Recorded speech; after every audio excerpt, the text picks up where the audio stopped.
York, big city of dreams. New York, big city of dreams.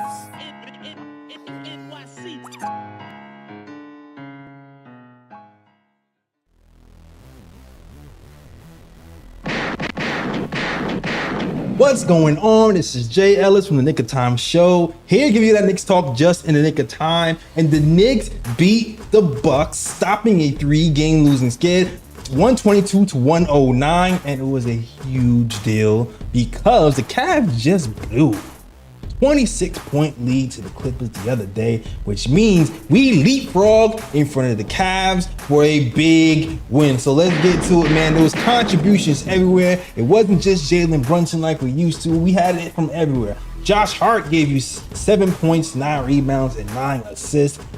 Hartenstein gives you 18 points and 10 rebounds. Balling over here, Hartenstein.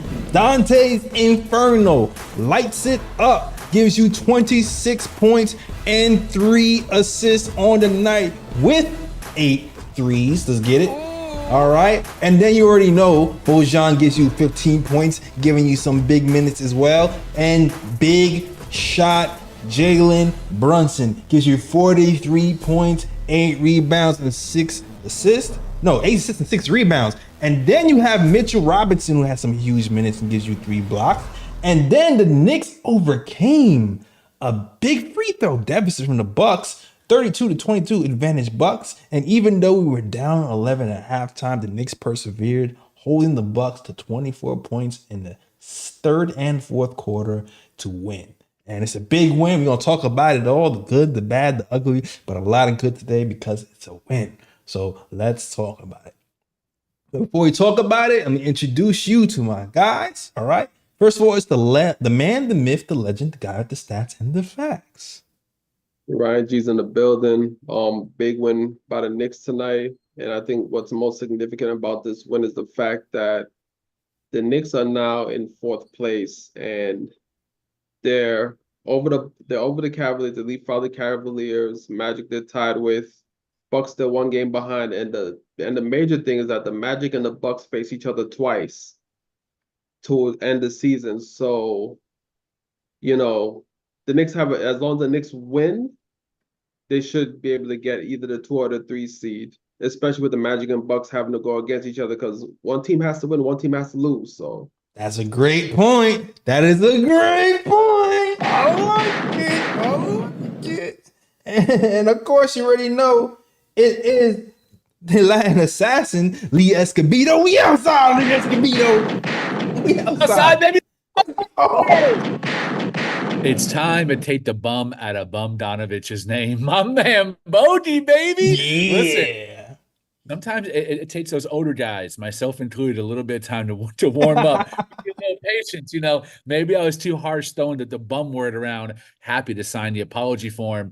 I'm just mad. I'm glad that we had that option off the bench because we really need it. And how defensively locked in OG and Mitch is. Like we've been saying, it allows for Bodie to really be able to not be such a defensive liability and save that energy for offense and knock down some nasty just threes. Dirty-ass middies as well. Oh, yeah. Love the pull-ups. Dirty midi pull-ups. I liked it all. And, of course, you already know Captain, President of the Mitch Hive, Ebony Matt Knicks fan. What's good, Ebony? How you doing? I'm good. Got to take myself on mute first. Yeah, I'm good. This is a big win, especially since I was talking a lot of crap yesterday in late night spaces. Mm-hmm. So I'm glad my team got my back, and all the non-believers is looking a little silly. This is what you get when you get a team basketball. We just saw it in with the college basketball. You see what team with the women's game, what a team can do. You don't know who's going to go off. You don't know who's going to contribute, but you have the weapons, and anybody can. So when you're playing defense the way we played defense that second half, you're in every game. We have a chance against anybody and everybody. So this just let them play, let them show. Yeah, I agree. And like the Bucks are just starting to learn defense, but that's not really them. They did it in the first half, and then they turned back into their real identity in the second half. And maybe Middleton had something to do with it because he kind of went down. But I don't care because we didn't have Julius Randle for half the season. So I am not crying for anybody because nobody is crying for us. Hold that hell. And not only that, man, we beat the Bucks and we beat the refs today because it was insane the amount of calls. Talk about dark arts. The Damian Lillard whistle is on another level. For a guy who doesn't even drive to the basket as much as Jaylen Brunson does, the amount of whistles he gets is ridiculous. Just for breathing on the man. But we overcame that. We dug in, we overcame that. Even when we was getting back into the game in that second quarter, we had that mental fortitude to push through, and we did it. Unlike some Knicks fans who kind of just abandoned ship, talk about it was all gloom and doom after a few games of losing. I like the Knicks. Thank God the Knicks ain't built like some of these fragile Knicks fans. I tell you that. I tell you that, man. I can't imagine them going through adversity in their real life, man. I could see them falling apart if they get a hangnail, bro. Like, come on, grow some balls. Like, seriously? I can't be in the foxhole with some of these people. I I couldn't can't. go to battle. These people couldn't be my teammates. Not me. Nope. Like, Not never. he's never been through nothing kind of mode for like what? Really? You know, it's kind of funny because Ebony's always talking about Legos. Those Knicks fans are the true Legos. Listen, bars, Lego mentality, man. Yeah, I never heard for real. Let's get to it though. Let's get to it. Today was a good game to talk about the others, but I gotta start off with Jaylen Brunson because where would we be without him? He pretty much held it together for us for the entire first half. Did he have 30? He almost had 30 in the first half. I think he had 25 in the first half.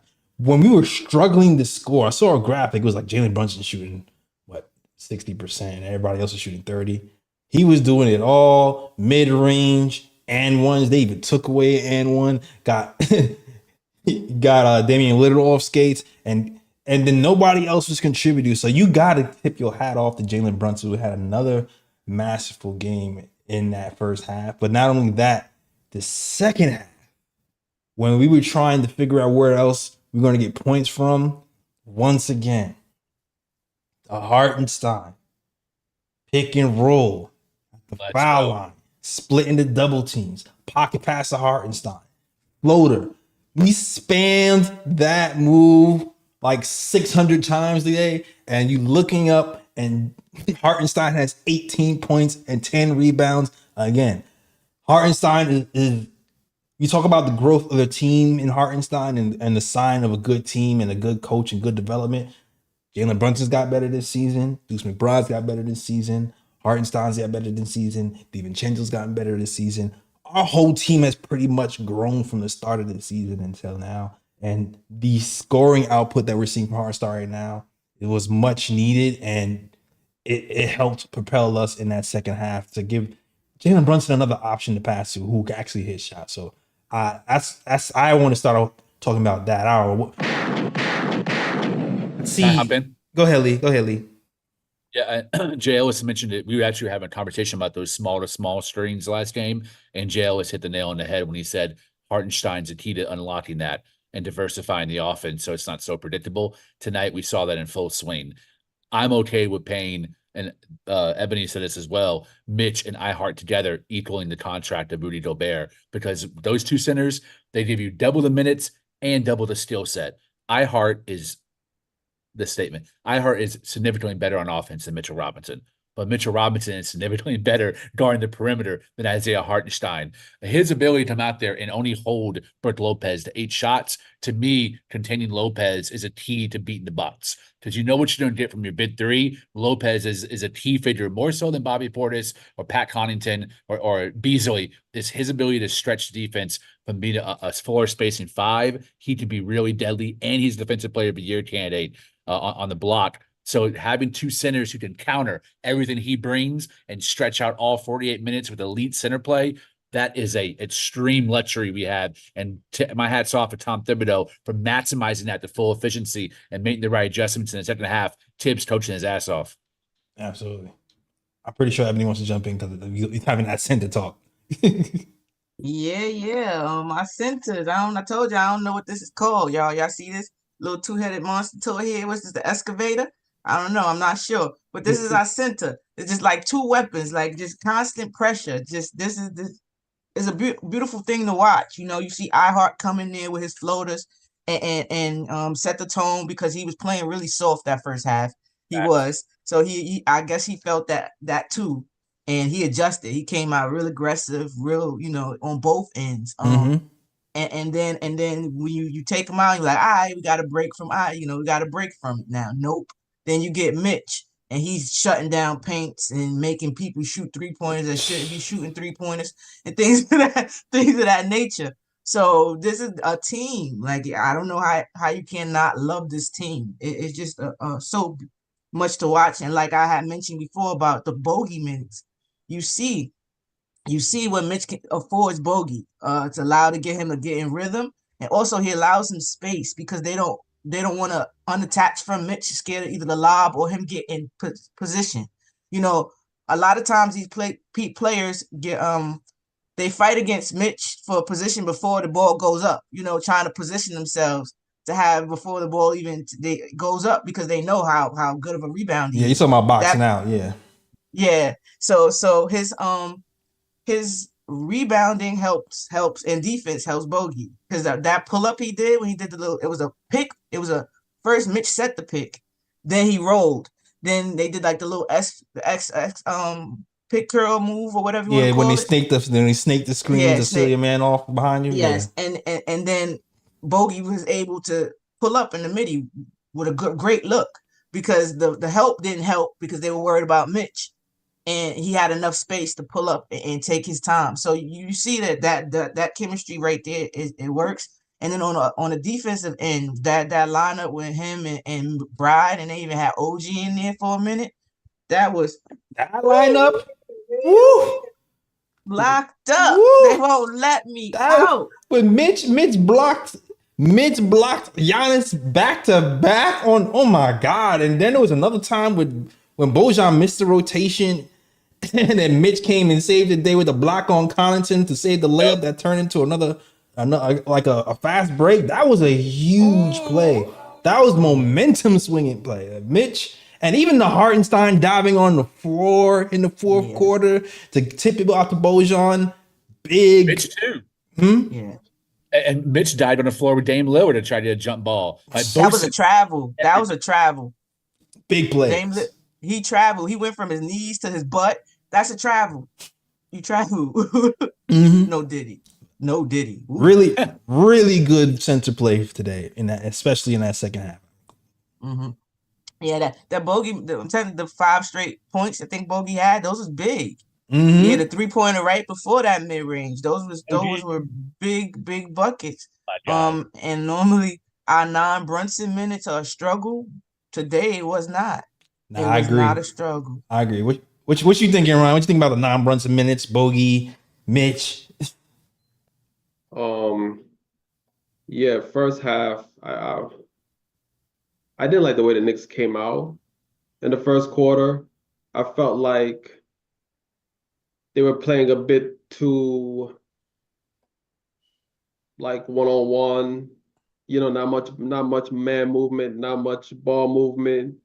And I think Brunson's shot selection was a bit off in the first quarter, especially early in the first quarter. And there's not really much to really complain about with Brunson, the way he's been playing this season, but I didn't like the way they came out. But eventually they corrected the ship and were able to, at least, get into a rhythm of the game. Then the second half came and Hartenstein stepped up with the floaters, knocking in those huge floaters.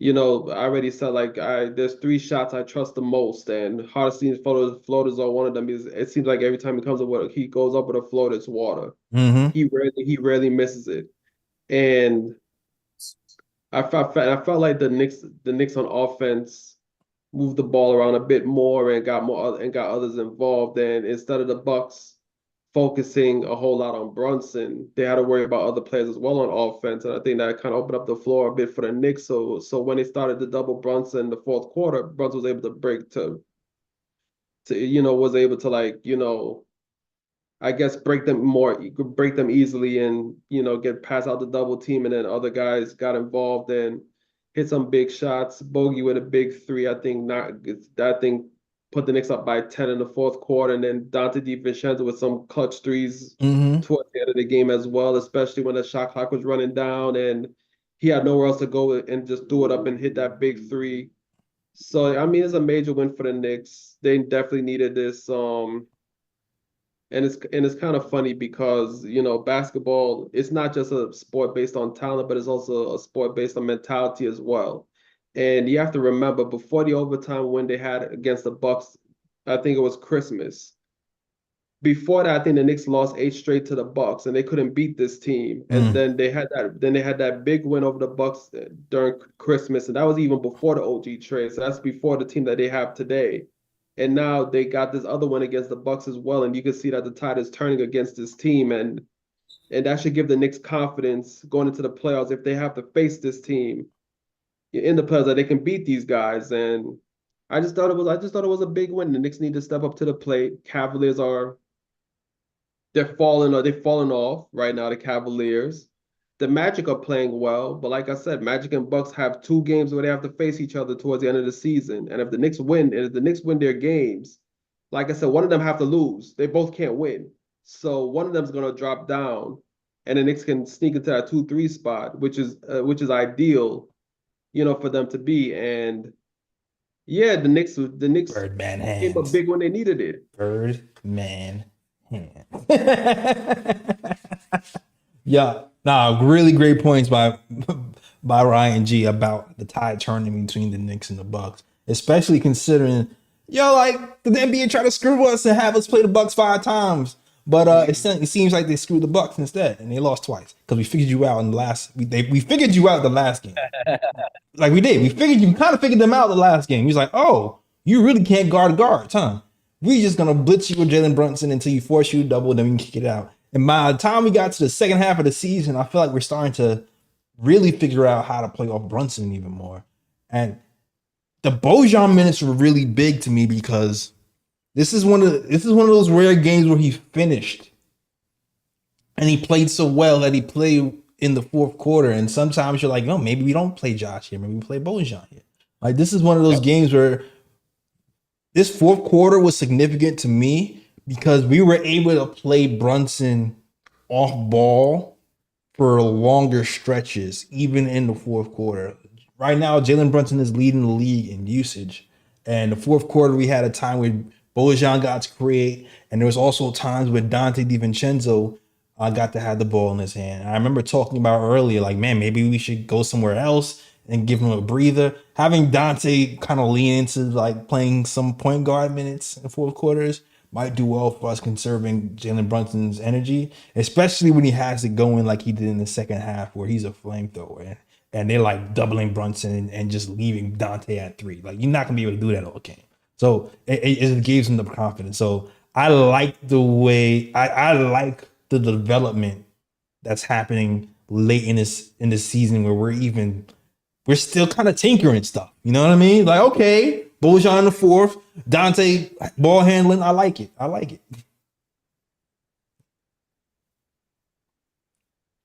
thought Ebony was saying. I was trying to say something, but I'm on mute again. Tibbs adjusting, team adjusting. Again, we understood what happened in the Chicago, and we see the impact. For those who didn't see didn't see Josh Hart's impact before, I hope this game shows you. Along with iHeart, he does help with a lot of the blitzing and flashing in the middle, being a secondary or hockey assist or whatever the case may be.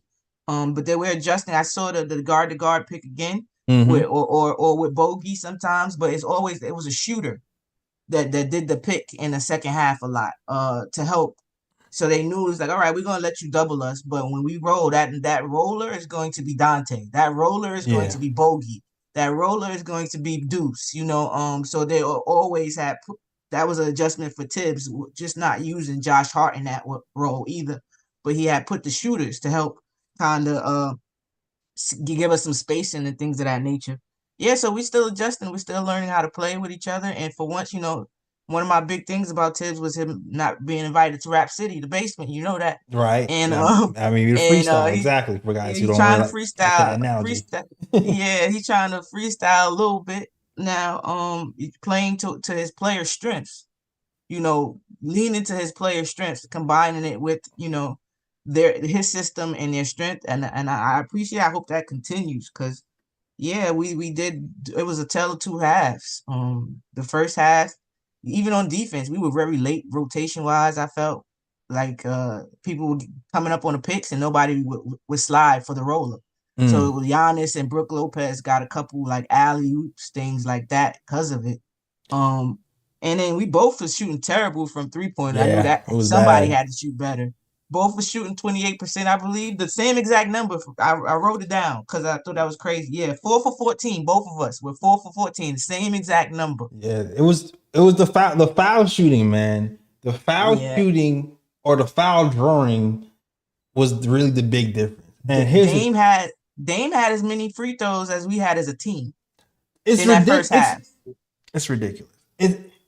It's and you know what too? Like, I don't mind if you're not gonna call every foul on that Brunson draws. Like, there's some fouls where I'm like, all right, he's complaining. I can see Brunson not getting that call because he's initiating the contact, right? If you're initiating the contact and then you miss the foul, I can be incidental, especially on a playground.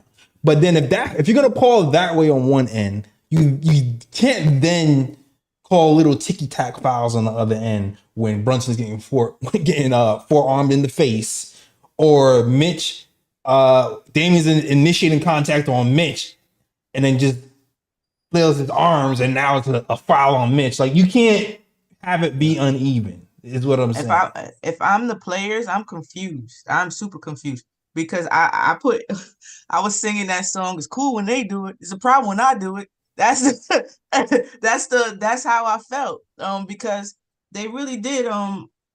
Giannis can elbow you 5 to 6 times, and then the moment you try to stand up against that, they blow the whistle. But he can bang into me. Yeah, he can bang into our players constantly, hooking them, all kinds of stuff, and it's nothing. Jaylen Brunson went down there and tried to do what Giannis did, and they called the offensive foul, basically. So, like my little small 6'1", and Giannis big self. Come on, like he's able. He come in there looking like a boxer, football player, elbows flailing. I would hate to play defense against him. Yeah, it would suck. It would definitely suck. But we did it. And OG Anunoby, as much as his shooting has struggled today, and maybe that elbow might be bothering him, but man, oh man, did he put on a freaking defensive masterclass. Holy cow. This dude doesn't have to score a point and can just disrupt the whole game. The amount of deflections he had the amount of deflections he had, the amount of ground recovered, the amount he be covering 2 or 3 men in the play. He was part of that big push when we were up 4 and with the non-Brunson minutes, and it was like him and Mitch together. He was part of the reason why we even got that lead up. OG Anunoby defensively is extremely special. Before I slip into a diatribe on OG, I do want to return to Tom Thibodeau and give some additional flowers for the coaching job that he did tonight. I think in the last couple of games, Brunson's been getting blitzed from the start. First quarter, you're seeing a lot of double teams on him to the ball out of his hands, and Tibbs is like, all right, we're going to turn Donte DiVincenzo and Josh Hart into the on ball and allow Brunson just kind of float and find his space off ball. I think that was a really brilliant adjustment that's been like a game thing that's allowed Josh Hart to become more the playmaker, where I think he's at his strength there in the mid-range. Also, no Alec Burks minutes tonight. I mean, if there's any evidence of Tom Thibodeau evolving, it's Burks is now healthy DNPs out of the rotation. Thank God. Also, as Bojan Bogdanovic has improved his play, especially in the mid-range, you've seen his minutes increase. 20 minutes last game, 17 minutes this game, and he's shooting over 50% from the field in both. Also impressive. The thing I love the most, we were dominating them so bad with Mitch back in the lineup, in the rotation, dominating the offensive boards, beating them points in the paint. It really forced Brook Lopez into drop coverage and allowed us to have multiple opportunities in the mid-range and a three that we haven't seen in the last couple of games. And that benefited no one more than Bojan Bogdanovic and Jaylen Brunson, who had some really nice looks in the mid-range because Brook Lopez was so far deep in that drop that it allowed for a little bit more spacing than we've seen in the last couple of games. Hey, Dot be dotted. Dot just like anytime we double into Doc Rivers coach team, I'm like, you know what? We got a shot. That's why I felt that way about Philly last year, and that's why I feel that way about Milwaukee. Really good points today. Really good points. What's kind of crazy is that now that you think about it, the Bucks look better under Adrian Griffin than they did over Doc Rivers right now. Like that's what's crazy about it. Like Palmer be calmering. Talk about it. Sheesh. The defense a little better though. AB stand but AB stand. I want to say real quick. AB stands for right now a bench player. Bruh. Yeah, Ebony all one right now. AB, a bench player. Yeah, DNP for Alec Bricks is crazy today, man. Alec Bricks helping build the brownstones across the community in New York City. There is a housing crisis, so maybe he should play. Maybe he should play. Yo. Man, salute to the chat though. Salute to the chat. Hope you're enjoying the show. I see you comments. Best post-game show on the you're damn right, we the best. All right. Shout out to Gregory Lee Alexander. Shout out to Picks for Timmy. Shout out to Tay Mac. Shout out to the best mind of the game, Fritz, John Pelt. Everybody else is rocking with the KOT show. If you like the show, hit that like and subscribe and share too as well. Also, I don't be plugging the Discord link. I might be forgetting, but there is a Discord link if you want to say something real quick, talk Knicks with us. I'll just put it's pinned to the top of the chat, and I just sent it in the chat as well. If you want to talk Knicks with you guys at the KOT show. All right. But yeah, I feel like I talked about everything I really wanted to talk about. I mean, we could talk about Miles McBride, Deuce McBride minutes, who's played 18 minutes today.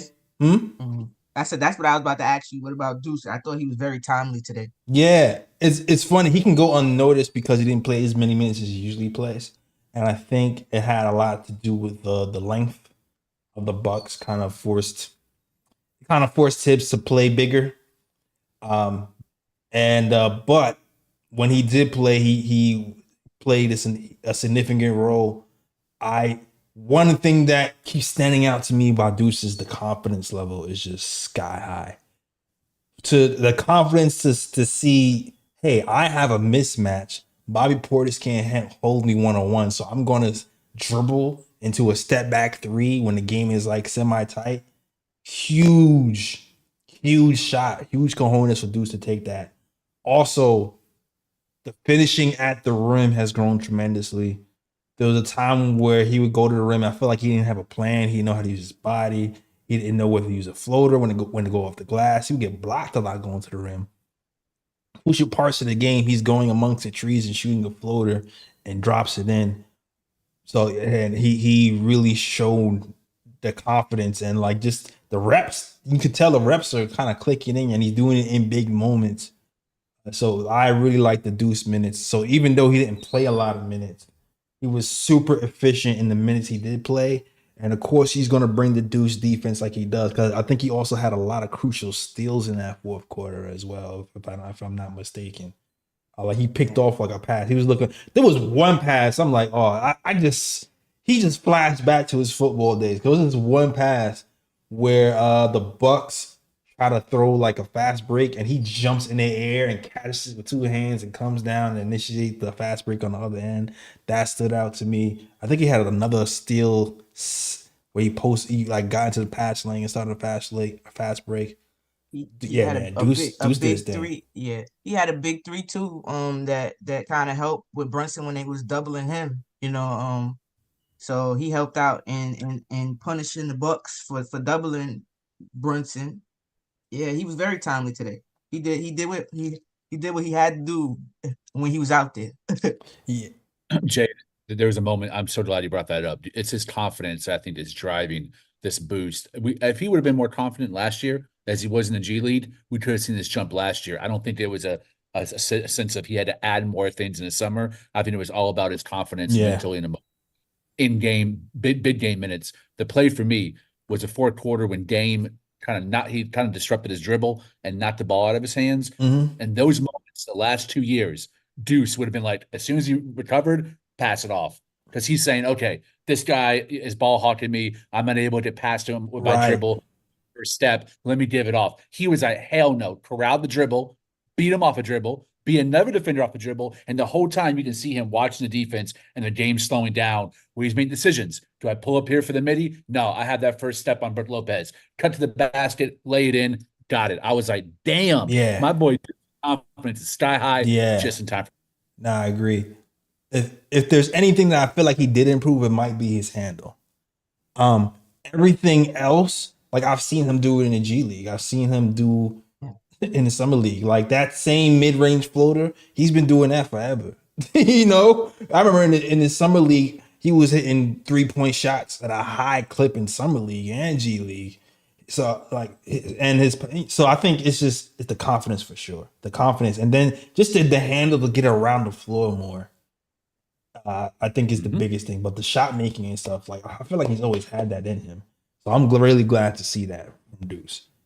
And the funny thing about this season and this team compared to the last team to me is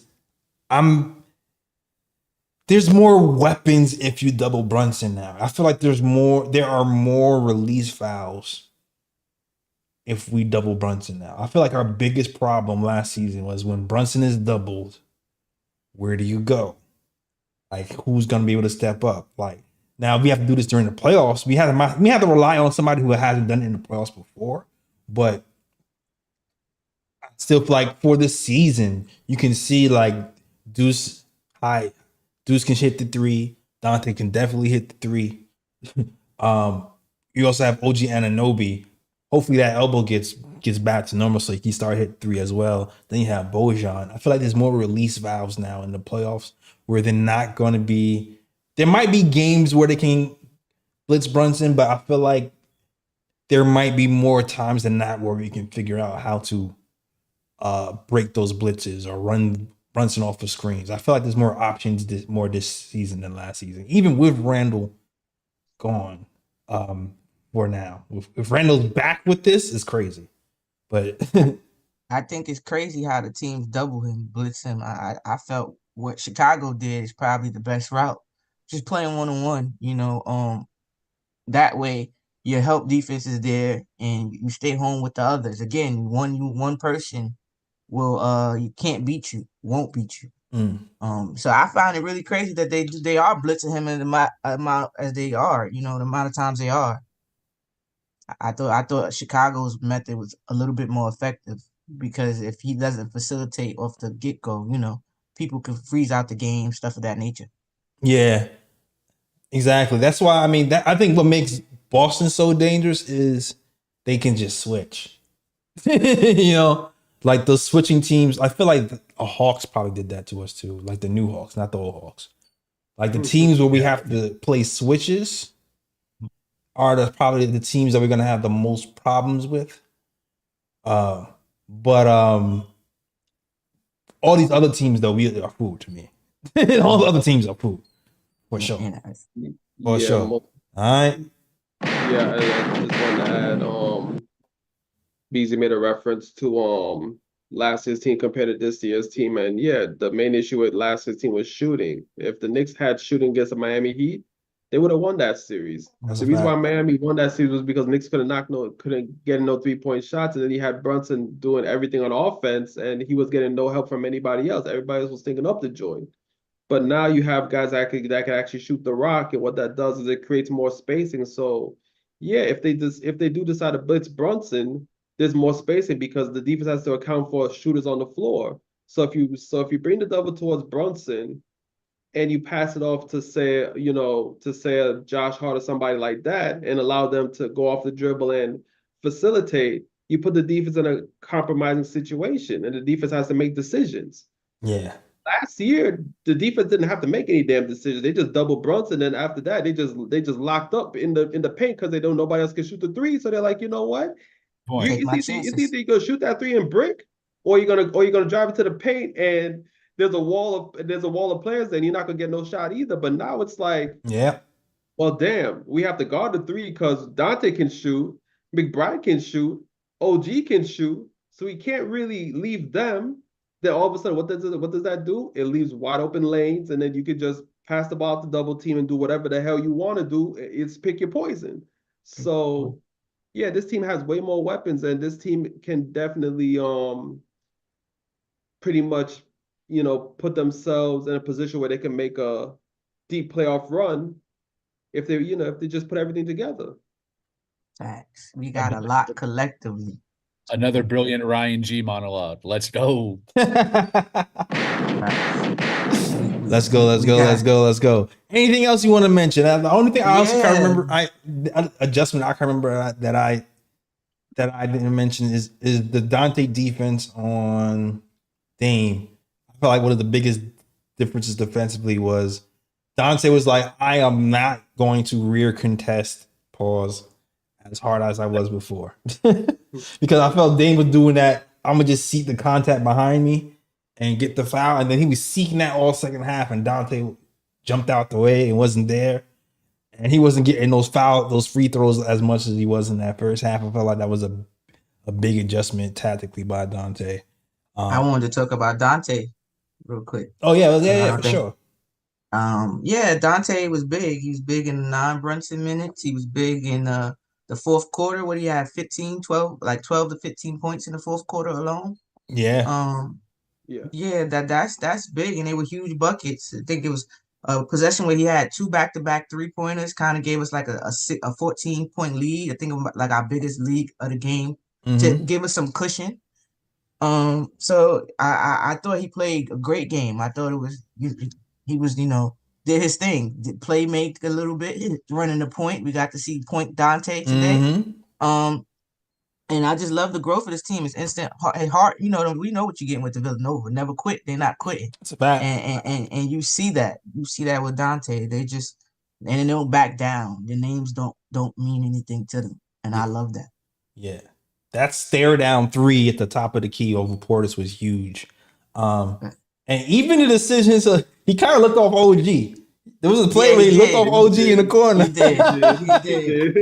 He definitely did. And I was like, oh, damn. With the OG's getting looked off, it's bad.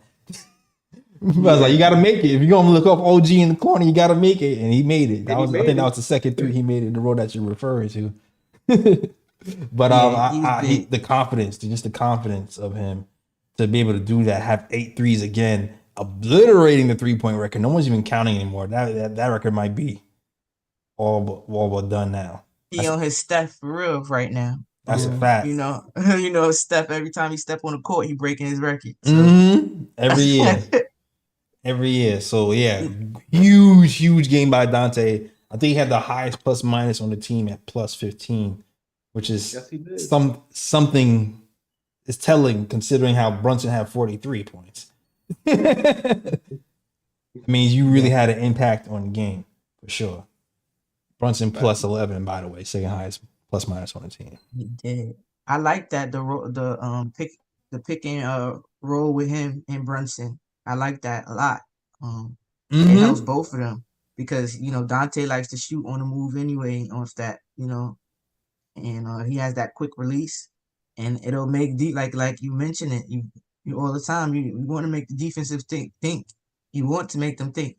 If you got to move and think at the same time, accidents are bound to happen. Yeah, it's just human nature. And if I make you move faster than you want to, accidents really are bound to happen. So it was their adjustments in the second half. It definitely, giving them their flowers. Tibbs their flowers. I don't know who else is in his ear, but whoever it is, I'm giving you flowers. Yeah, man. I think the biggest difference right now in why Donte and Bojan are stepping up recently to me is they're mixing it up more in general. Like it's not just threes.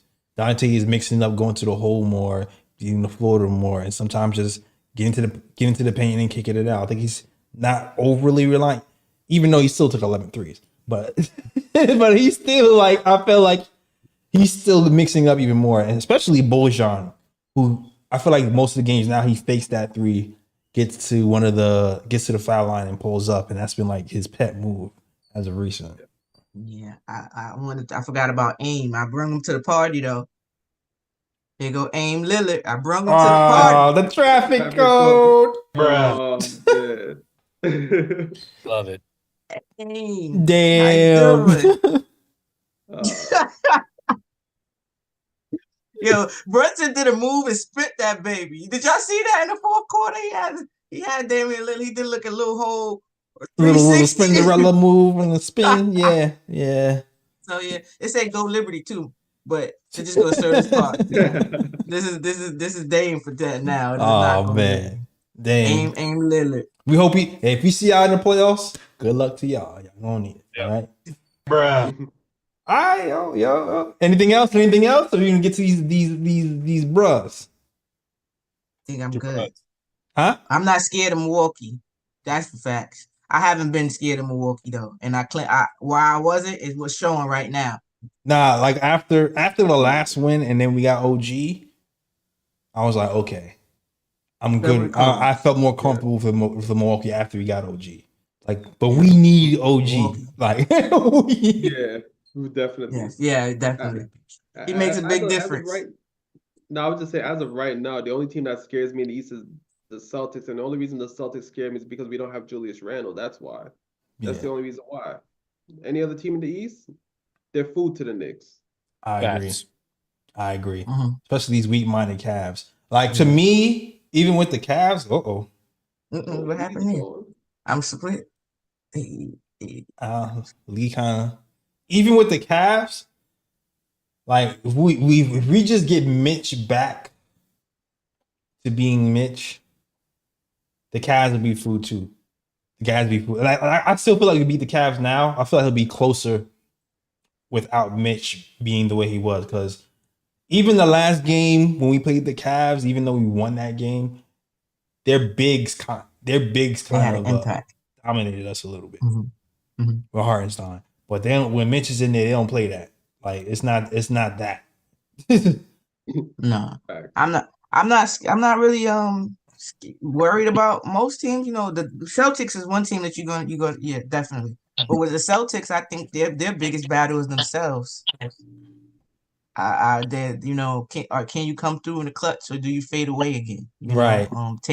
Tatum and Jaylen Brown's biggest issue is going left right now. So, force them left. What happens if they can't make it three? Exactly. What happens if they can't make it three? My thing. What does OG look like? My thing is OG can't. My thing is still KP and I think it's really KP, yo. Because now we can put OG on Tatum. Now we can put OG on Tatum, but sometimes I'm thinking like, should we put OG on KP? Sometimes I be thinking that sometimes, yo. I'm ready for it all. I be thinking like maybe put OG on KP and then Hart on Tatum, but Hart always kills. Tatum always kills Hart. So yeah. And Bogey found the matchup he liked, a defensive matchup he liked. Brook Lopez. That baby was guarding Brook Lopez. Yeah, because Brook Lopez just as slow as he is. Exactly. Yeah, true. Just as slow. Yeah, sure was. He was the guard, Brook. He was like, you ain't getting by me. Nope. No. Bogey, baby. Yeah, he was flying too. You saw the way. Well, I seen a few times Bogey was running full speed, closing out and getting the hands up. I was like, okay, Bogey. Got his extra minutes. I'm not giving these up. He said, I'm not going to be AB. I'm not going to be a bench player. I'm not doing that. You be saying bench player and it be sounding like something else. with Alec Burke, if he continue his ways, I might have to. I thought you said that at first. I was like, wait, no, he said bench. He said, okay. No, that's Bam. That's Bam. That's a fact.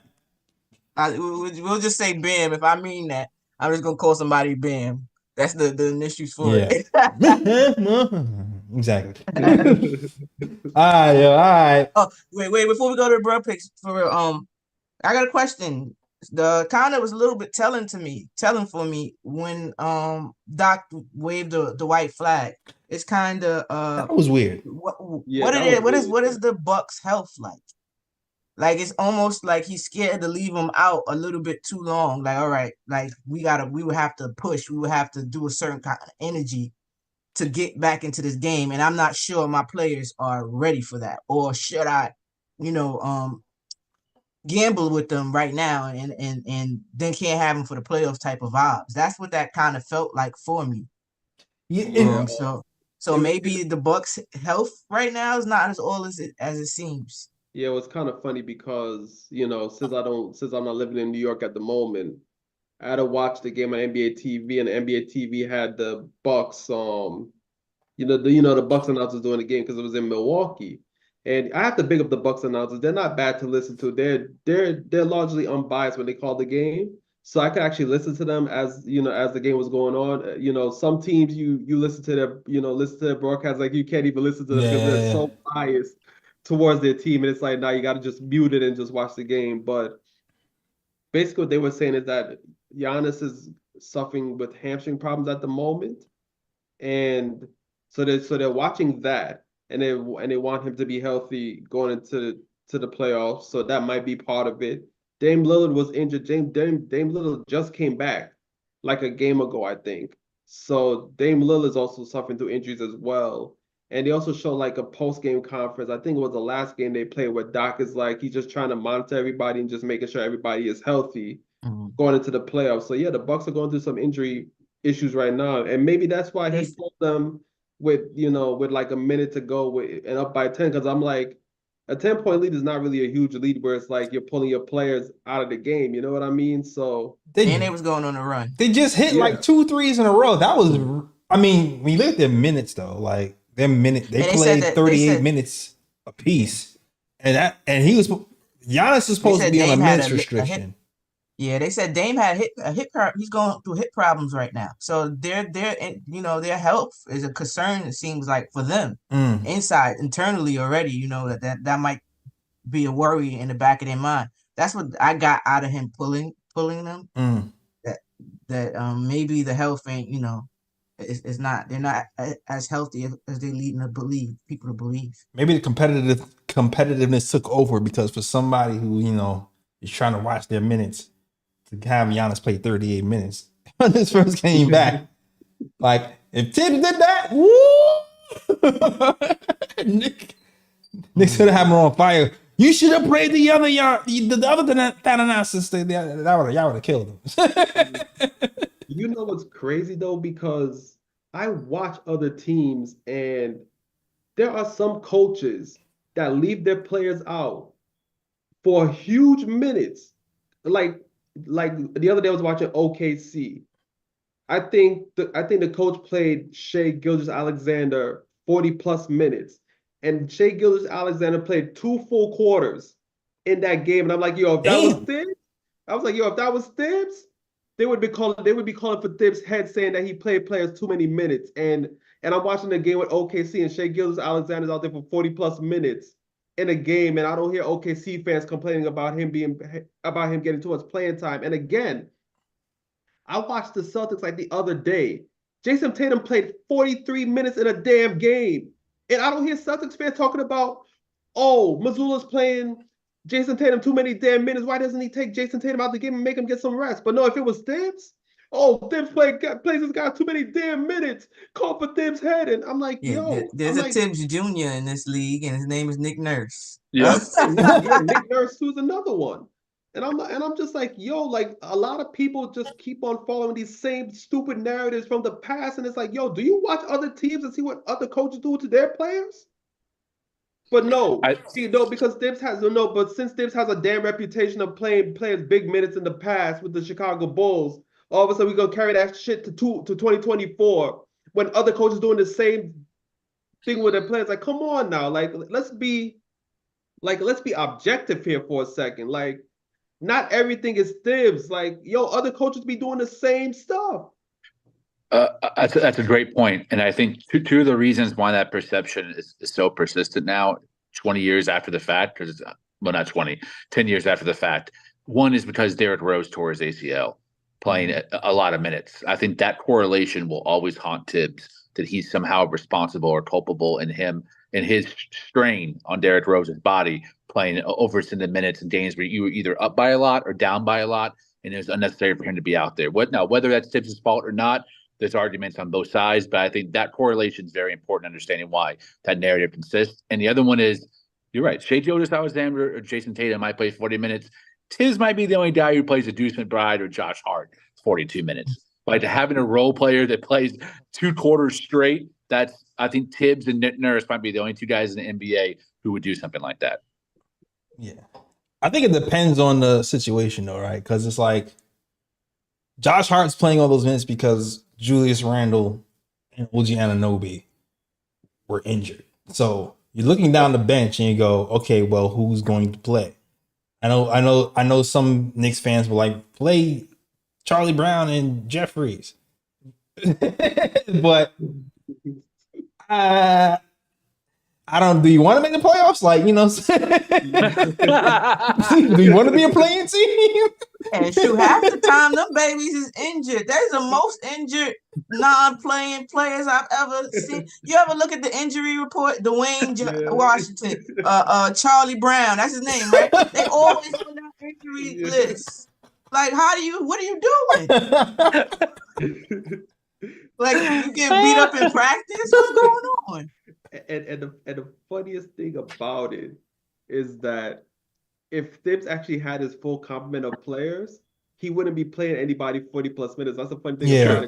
Because when Thibs has a full 9-10 man rotation, like we see the minute distribution, he's not playing anybody 40+ minutes. It's because there's injuries, and Thibs actually want to win these games. So it's like, you know what? He's pushing some guys to play 40+ minutes just so Knicks can remain competitive in these games. And the thing is too, with the Deuce McBride thing, the only person I was really kind of worried about playing extra minutes was Josh Hart. Cause I was just like, bro, like he needs a breather. I couldn't wait for OG to get back here so Josh Hart could not die playing 44 minutes a game. But when it came to Deuce McBride, I didn't mind as much because he's playing like half a season. Like he didn't really play for the first half of the season. He's only playing like the second half of the season, these minutes. And again, do you want to be a playing team or a playoff team? Because you sit Deuce McBride, Donte is already playing 30, 40 minutes. Who are you going to? Alec Burks. So do you want to, if you put Alec Burks in, you cursing Tibbs out for playing Alec Burks. If you play Deuce McBride, you curse out Tibbs for playing Deuce McBride. It's a lose-lose situation, but to me, it's not a hard decision. You just play Deuce McBride. He's young. This is only his first year playing real NBA minutes, and he's only played half a season. He'll be fine. Now, if he plays through 2 or 3 or 4 seasons like that, that's the issue. But for now, we're fine until at least we get like maybe another like combo guard or something in the off season. Yeah, and shouts out to Tibb because he really is trying more so to do it as matchups, do it by matchups. Because Precious today only played 5 minutes. Facts. So you see him getting better with just maybe it's just matchups. Oh, this might not just be a game today. Yeah, a game for you. Which is why I felt like Mitch being here and healthy was so important, because a lot of the times Hartenstein does a really good job getting that pocket pass and opening the floor up for everybody on offense. But then there's times where defensively we're just overmatched at center. And you can put in Mitch and go, hey, Brook Lopez is not going to bully me in the paint and just post me all day, because you're not just going to post up Mitch all day long. You're not going to do that. And of course, he'll clean up mistakes as well. And when you face these other teams, sometimes with bigger centers, we'll have the luxury of being able to, like Ebony said, go to the two-headed monster. We can play Mitch sometimes to match up against these bigger centers. We can play Hartenstein to match up against these slightly smaller, quicker centers and have the best of both worlds here. So it works out. Definitely works out. All right. Salute to the chat, though. Shout out to Gregory Lee. Shout out to Nick Yak. Shout out to Alexander. Shout out to John Petty. Shout out to Monarch Smart TV. Any comments? 2 weeks ago, we'd have seen Precious play 18 minutes at 5. Yeah, you're right about that. And he had been guarding Brook Lopez, and he'd been like, why is he getting demolished? Because Brook Lopez outweighs him by 150 pounds. Like, Yeah.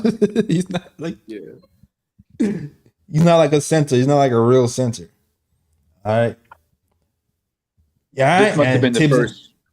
Hmm? This must have been the first game where maybe the minutes restriction was reduced on iHeart and Mitch, because it negated the need for Precious at the 5, which thank goodness. I love Precious at the 4, but if Bojan's cooking, I'm happy with him sitting on the bench a little bit more. But I think iHeart and Mitch were able to play the game completely at the center position, so hopefully their minutes are going up. Yeah, and Mitch's legs looked a lot better today than even in the Chicago game. That wasn't even that long ago. Like, it looks like it took a jump. So I feel like the next time I play Chicago, because I do feel like Andre Drummond was an issue for us, we can probably match up Mitch with Andre Drummond a little bit more and be able to win more of those minutes. So I'm looking forward to our rematch versus Chicago, which is Tuesday, right? Tuesday, yeah. All right. Good talk, guys. Good talk. Now it's time, though, for the bruh picks. Whoa, that was weird. Okay, bruh picks are usually the worst plays of the game. Sometimes it's not even the game. It could be any game that happened. Also, it could just be something stupid, dumb, idiotic that happened, and you just say, you know what? I don't like that. It's stupid, so I'm gonna give it a bruh. All right. Just like we always give a bruh to Paul Pierce, damn it. Bruh. Because he's breathing. Just because you know he did something stupid today. And funny enough, I was trying to get off mute. I'm sorry. I saw you. I was having technical difficulties. I saw you struggling to find that button. It went a minute. You know how he does the little screen? I had to find it first. I'm like, what happened? It just happened. But yes, the Paul Pierce and Holly Rowe, she earned hers today too, for real. She might one of my picks. The bro Hall of Fames. I'm telling you, we might have to add them refs. I'm telling you, we might have to add them refs. Oh yeah, yes. Because it don't matter what level right now, we might really have to add them refs. That's a fact. That is a fact. Let's start it off, man. Who's starting off the bro picks? I know Ryan G usually. Yeah, I got a few bro picks in the clip tonight. My first bro pick goes to the Cleveland Cavaliers for blowing a 26-point lead to the Clippers. That's an ooh pick. You're fighting for playoff position. Okay, Ubra. Ubra. That is the rare Ubra. It's seen sometimes at night after post games. Cavs, you got an Ubra. All right. My next bro pick goes to Evan Mobley because somebody need to fix this guy's ankles because his ankles be getting broken way too much. Because first it was McBride hit with the In-N-Out burger, and my man did the stanky leg and fell to the floor, and McBride finished with a layup. And now today against the Clippers, the game was tied late. Mobley was guarding PG-13, and PG-13 was sizing them up, going between the legs, crossing them over, sizing them up, and this and that. Then my guy PG drove to the basket, stepped back, and my man Evan Mobley fell to the floor again. Timber! And then PG-13 hit the game-winning shot right between the eyes. Man, Evan, man. Ooh, are you supposed to be a defender? Down goes Frazier.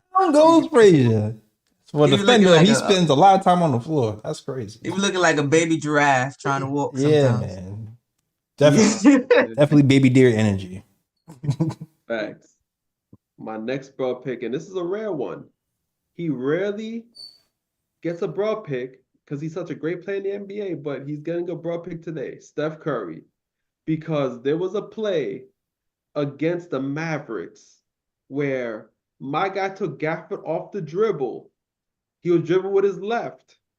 He was going to the basket. He tried to do a layup with his left, and the ball went over the backboard. Turnover. Bruh. Mess Curry. Okay. And my last bruh pick goes to these damn refs. Iowa versus South Carolina, because I'm sorry. It is pretty clear to me that I don't know if it's the refs, the higher ups, America, I don't know. But a lot of people want to see Iowa win this championship, and it seems that the refs were doing everything within their power to make sure Iowa won that championship. But South Carolina's too damn good where they were able to beat the refs and beat Iowa for that national championship. And I am glad Iowa hold that L. Bruh. And you're casual ass fans. I'm sorry. They make me mad. You're not they sorry. make me so mad. You're not sorry. I'm not. It's okay. You don't gotta be sorry. It's fine. I'm not. All right. I think he wrapped it up. I think the clip is empty. Yeah, I'm done. That was the clip right there. Yeah, they tried. She almost pushed somebody out of bounds from the 3-point line. That's how hard she pushed it. She almost flew out of bounds from 3-point line. Like, come on. It was it kind of like today. Like, she got the Giannis Dame whistle, and they called it like they call defense on us, where we can't blow on pause. No Diddy, all of the above. where you can't get close to people. They just blowing the whistle. Yeah, crazy. I'm gonna just start saying pause at Yo Diddy. That's what I'm gonna start saying. Yeah, just combo it. I combo it. Just pause at Yo Diddy. Pause no Diddy.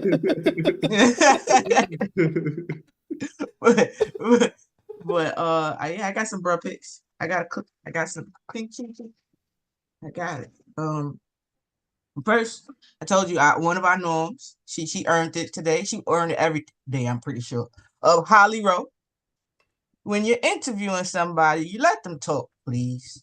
Please, we don't want to hear you. We want to hear them. We don't want to hear you. We asking to hear somebody else, actually, as fans.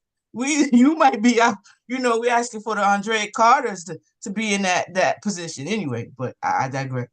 And then you ask the same question over and over, just different ways. What are you doing? What are you doing? You see Dawn and them, they was there all emotional. And she just asking like bare minimum crazy question, and then she said it the same way 3 different times. I'm like, you just answered that question already, Holly. What are you doing? But anyway, she earned it today. I just don't like Holly Rowe. She likes to play on people's traumas. And then my next one is NBA TV. I was watching it on the halftime show. And they were giving out the highlights. And they did the highlights of Lee's favorite ops, the Mavs. They did the highlights of them, right? And they talked about Luka, showed Luka highlights the whole time, and then casually mentioned that Kyrie Irving had 48. and then cut it off. Didn't even give him a whole nothing. Just cut it off. It's a commercial kind of vibes. I'm like, what? You just Luka with a great game, 37 points. You see highlight after highlight after highlight, right? Kyrie with 48 points. That's what you should have led with. You should have led with that. You should have led with that. So, yeah, they get a bro pick. Because that was ridiculous. Give that man some respect. I also got the non-believers.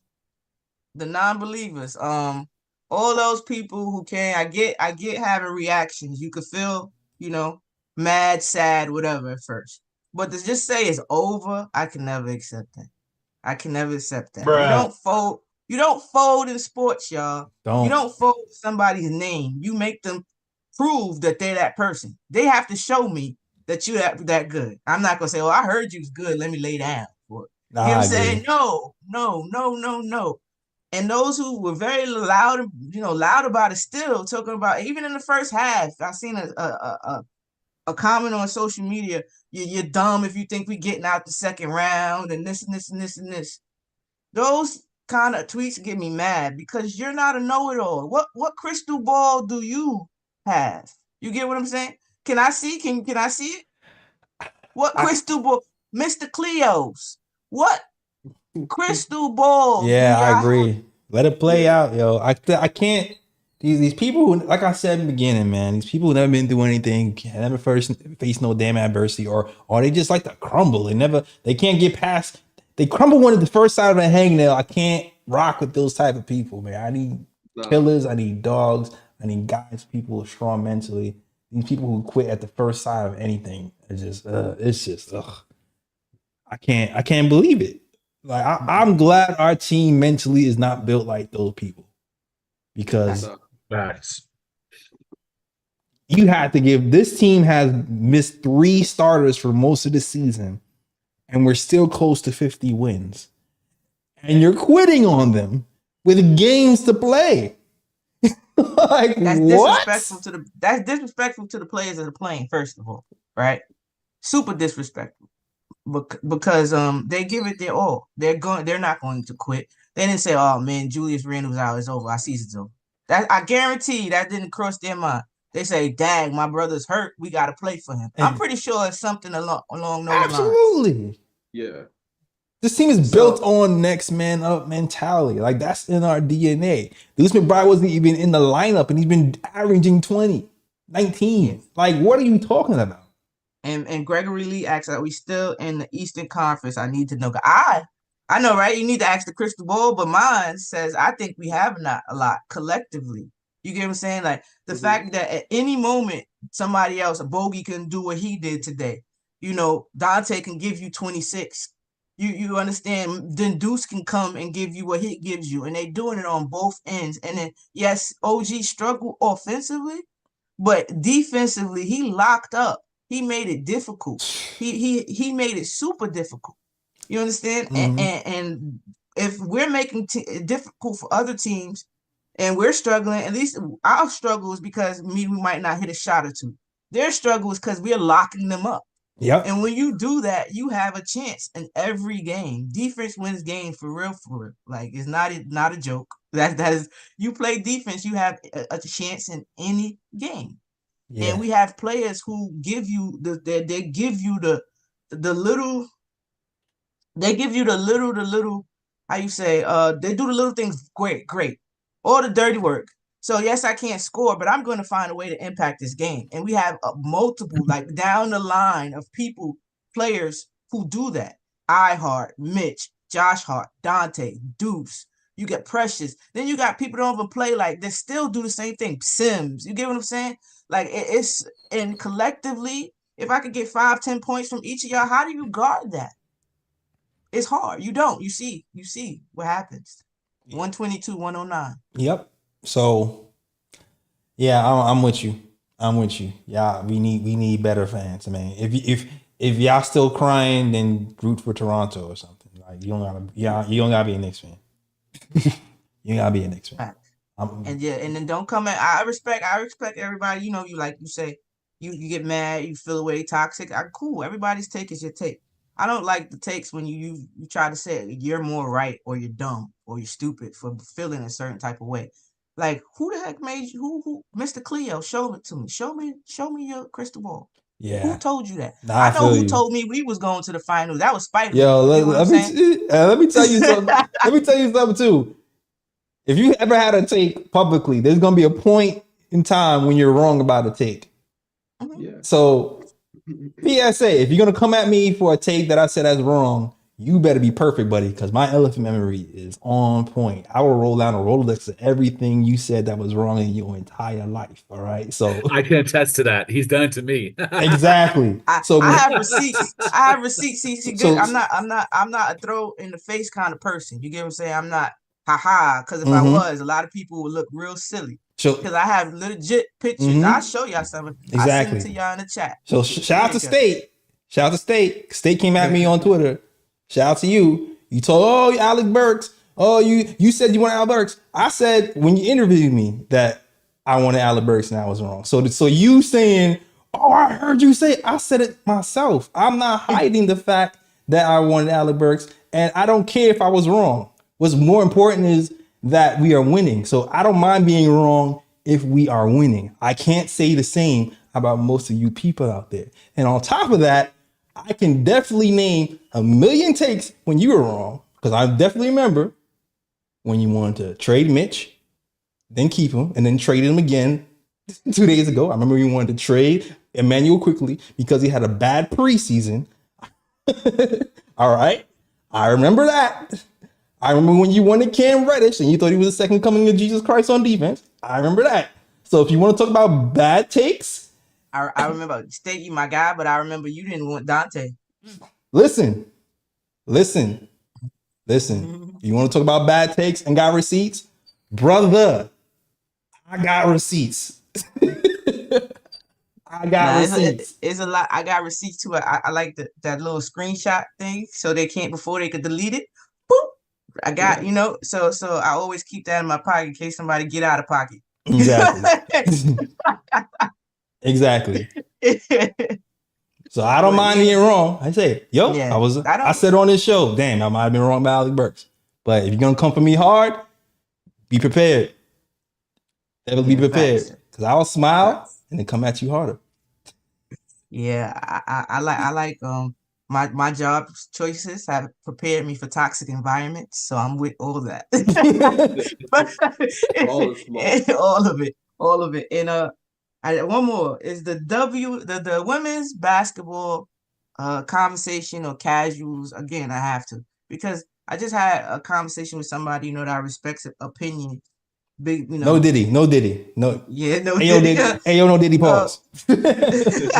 So on Twitter or social media, and we were talking about the sport and how people, again, with this savior kind of mentality, and then people are quick to point that the WNBA has been losing money. Now, I've never said that they haven't. They're on the way. The sport, they have been losing. Like, if you look at it in markets and things of that nature, that side, they're losing money as a whole, I'm guessing. But when I say that they're in a great place, is because they're selling out. They're selling out the last 3 years, I want to say. Women's basketball has been at its highest. You know what I'm saying? Sabrina, Breanna Stewart's, the names go on and on. The records have been breaking, viewership wise and everything else. So for people automatically to point to the money thing, that trend is going to stop, because more people are watching. Just recently, the Vegas has to go to another stadium sometimes, like, just so they can add more players. They sold out already. Their whole season is sold out. The Aces, so they sold out their tickets already for the whole season. That is crazy. You understand? And Caitlin, they don't play Caitlin Clark every game. You get what I'm saying? Do you understand what I'm saying? It's on a rise. It's on the come up. It's getting there. It's definitely getting there. It is. It's there. It's there. Like last year was crazy. Like, the Barclays come alive for the Liberty. There's a different energy than the Nets. Like, it is like two different stadiums. It is two different. That the Liberty fans are scared that they got to sell because the Nets so bad. Damn. So what they're doing, they do very well in the Liberty. For the Liberty they do well. And I think his wife runs the Liberty more so than he does. So it's crazy to kind of, like, just Google is free. Check out some highlights. Check out, and we're not even saying, as soon as you say some criticism against Caitlin Clark, you hate. And no, it's not hate. She's a good player. But what we're trying to explain to you is that it is levels to it. It's levels to it. She's not going to be playing against a kid that's coming from the club. She's playing against people where this is their livelihood. This is how they put food on their family's table. You think they're going to allow you to come in here and show you up, and all they doing is putting a bigger target on her back. Because the defense, when you hearing all this as a player, if I'm them, I'm circling Caitlin Clark because I'm locking you up. You hear what I'm saying? I am locking you up. We'll see. We gonna see. It's like welcome to the league, and it's not no see. That's a guarantee. No, I'm not saying they won't lock her. That's not what I'm saying. That's not what I'm saying. Not me locking them up. I'm talking about the dogs of the WNBA though. Like, it's really people in there with that type of mentality, and just to see, altogether. Like, she's not even going to be the best player on her team.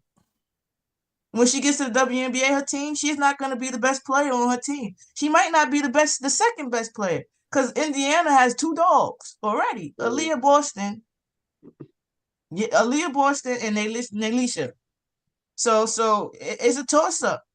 You even see with Sabrina. She had some growing pains. She had injury, and then she had to learn that I can't just be a shooter in this league. I have to add something else. It's different. It's levels to it, and she had to adjust. Now you still see her add into her game, and I think next year she runs the point guard. She runs the Liberty. So yeah. All right. But I love the attention. I hate the casuals that are gonna come behind it though. It's part of the growth. It's part of the growth. Yeah, it's part of the growth, and you see it. It's part of the growth. All right. Man. Any more bro picks? Nah, I'm good. I'm done. I didn't empty my clip. I got it out. My therapy session. Lee, you got any? I got one bro pick, and what's the opposite of a bro pick? Ooh pick. Ooh pick. Okay. My bro pick is State from Harlem. I think he's probably the funniest person on Twitter, but he made a statement this week that I think might be top 5 worst I've heard. And there's some really man, Nitsterl, awful takes. Jay from Florida, awful takes. The Raskins, awful takes. But my man State said the Knicks aren't getting out of the first round.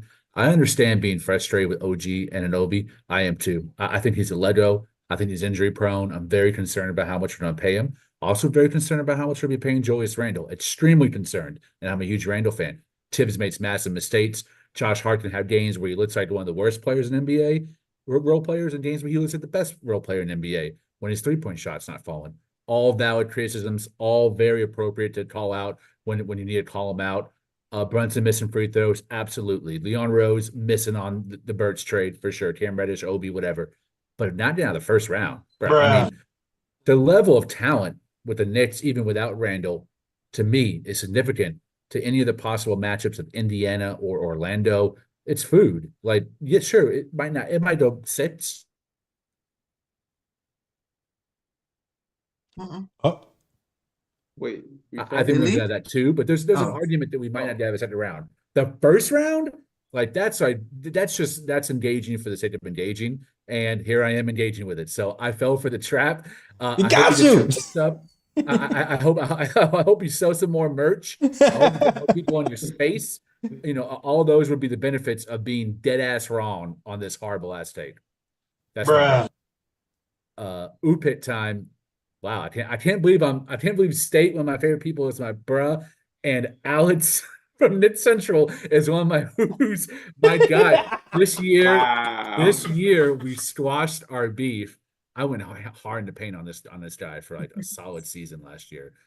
Also, top 5 worst takes on that hasn't changed. Still top 5 worst takes for sure. But he was a bigger man than me in a saying Olive Branch. Can't wait to be on his show tomorrow with my main man, Theo Nitzinator.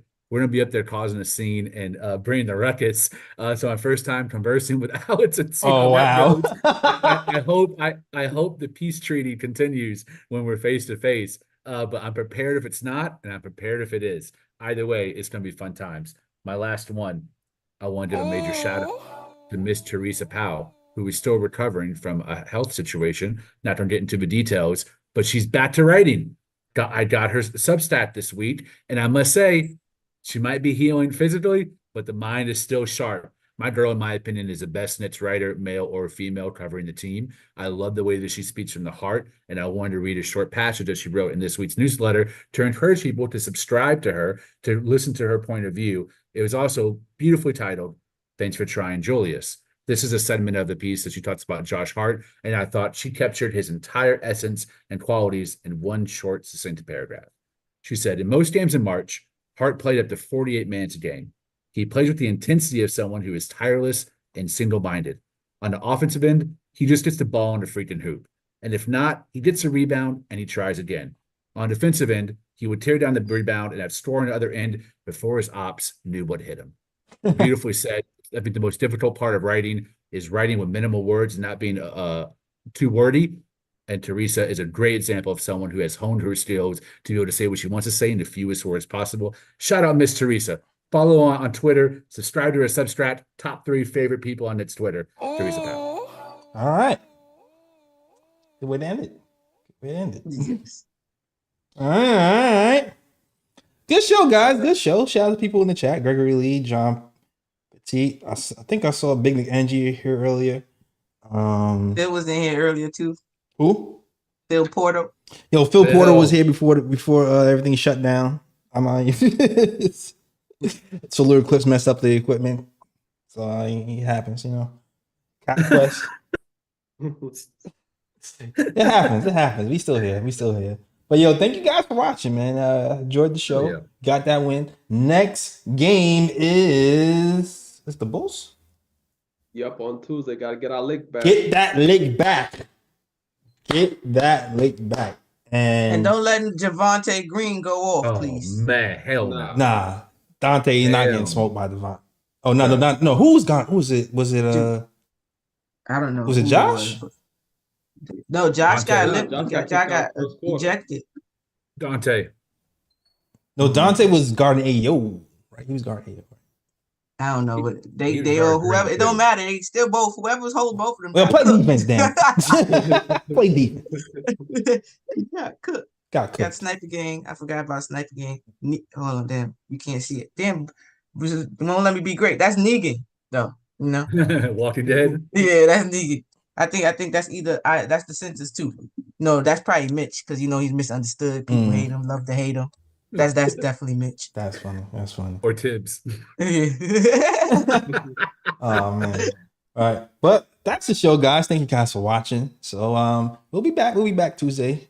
The game starts at 8. It's a little bit late, but you know, Knicks Bulls Tuesday. We'll be back talking Knicks basketball. Hopefully a big win and getting this momentum and catching this third seed. So let's get it. All right. Lee, let them know where you can find you, man. At _ Lee Escobedo on Twitter, LeeEscobedo, or search hashtag Knicks, hashtag bum. You'll see me fighting with Ariel. You'll see me fighting with Uncle Fulio. You'll see me fighting with State. But it's always a fun time. Much love in its Twitter. Today's book club, keeping it short. Bought this today. Incredible. Thurston Moore from Sonic Youth, one of the best rock bands of the late 70s, early 80s, into the 90s. And when I bought it, it's because he's been an idol of mine since I was in high school, because he was someone who's multi-hyphenate. He was a musician. He was a visual artist. He's a painter. He's a writer. He's a poet. I like people that are Renaissance men and women who do a lot of different things and stretch their creativity to try to get that itch scratched in different verticals and arenas of art. And Thurston Moore is a brilliant musician. Loves Sonic Youth. Also just bought their album Goo at Half Price Splits for $3. All right, that's my book club. All right. The name of it's Sonic Life. Thurston Moore. All right. Shout out to Lee's book club. All right. Ebony, let them know where they can find you. You can find me on here every post game. You can find me on X. Damn, why I keep calling that thing X? Twitter, because it be acting up. So when it act up, it's X. Twitter, Instagram, and Twitch at Mad Knick Fan. I run a pregame space. Your Take Knicks on Twitter for every Knick game. And in Liberty season, I do bowling with the Queens with after every Liberty post game. So yeah, there you go. All right. Cool. Shout out to you. Oh, dang. Somebody just said, I just saw some. Okay. Ryan G, let them know they can find you, sir. You can find me on Twitter at RyanGKOT. You can also find me on Instagram at Sir G is chilling. Sir G is chilling. That's SIR. G is CHILLIN. Also, I do have one more, bro. Now that I think about it. But this one goes to not even the players per se, but the people covering the play. Because there was a play where Luka Doncic, he had what's his dude's name? Dylan Brooks on him, right? And Luka ain't even do nothing. Luka just did a simple dribble move, and he was, dribbling backward to go behind the three to take a shot. And Dylan Brooks kind of slipped. And people are counting that as an ankle break, and I'm like, come on. Like, Luka ain't even do nothing, dog. It was a clear slip. Luka ain't giving no crossover, nothing. It was a push. Jordan Luka pushed was him. just dribbling and just backing up his dribble, and all of a sudden it's an ankle breaker. I'm like, come on, man. Bruh. Stop the slurping. Stop the slurping. Damn. Right? Stop the slurping. Like, come on, let's be real for a second. I agree. The Luka, he's good, but they make sure you know he's good. That's all I'm gonna say. And one more thing, Big Nick energy. Yes, I will be watching UConn versus Purdue. I'm in Purdue land because I'm in Indiana at the moment. So I'm in Purdue land. I got all these Purdue fans around me. But you know me, I'm Big East all day. I'm from East Coast. So let's go UConn. All right. Represent. All right, cool. All right, you can follow us at the KOT Show on Twitter, the Knick of Time Show on Instagram, and the Knick of Time Show on Facebook. Also on SoundCloud, iTunes, Google Play, and Stitcher. You know what's funny? Shout out to my anime fans. Yo, I used to watch this anime called Parasite on Hulu, and they put it on Netflix, and they made like a live action. I was like, yo, what? I was kind of alright. It sound weird because of the weird like voiceovers and stuff. But I don't know. I thought it was, if you're an anime fan, you know what I'm talking about. You might like it. You might like it. So maybe you want to check that out. I want to say real quick before we leave too. There's going to be a couple, I think, a watch party. I know Nick and Nader is throwing a watch party for in Bronx Ale House for the last game of the season. So if you would like to, if you're in New York and you would like to come watch with other Nick fans, Bronx Ale House. The Bronx, damn, that's a trek for me. Yeah, Bronx Ale House. I'm in Jersey, the last game of the season. Yeah, I know. Yeah, I understand. I understand. That's my guy too, but I don't know about that one. The BX? That's a trek. So I'm gonna send my love. I told him I shout it out definitely. I'm definitely gonna play. If nothing pops up, I'm there. You know. Got you. If it's in the city though, you know what I mean. Maybe I can swing. All right, yo. That's the show, guys. Thank you guys for watching. And as always, shout out the worldwide west. Everywhere we go, we leave a worldwide mess. It's a mess out here in these Knicks YouTube streets. That's the show. We out this mug. Hit it too fast.